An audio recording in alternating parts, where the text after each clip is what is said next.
Greetings. My name is Chelsea Hill Parks. I am an assistant principal currently, and I am currently also working on my ed leadership specialist.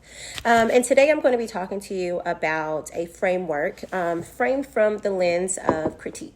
And so when we think about critique, it essentially covers components of issues of equity, awareness, cultural awareness, biases that sometimes we're not always aware of, and then also systemic privilege.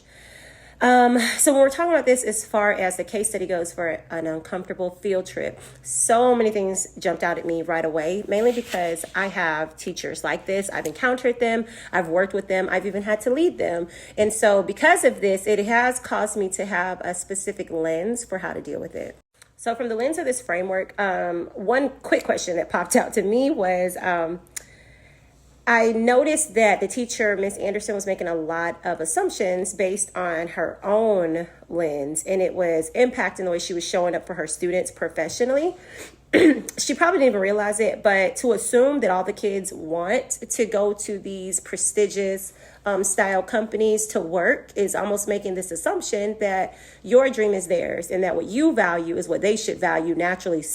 I would also argue that the students' voices were being muted, as if what they had to say or how they felt wasn't that important. Even when the boys laughed and said, well, maybe you should go work there, I felt like that was very telling. And instead of using it as opportunity to kind of get to know the students and their backgrounds, she became offended. I didn't like the way this particular case study, it reinforced stereotypes, like how she assumed because the boys had on sneakers that there was a connection to them playing a sport. It seemed, again, tone deaf. Why would you assume such a thing?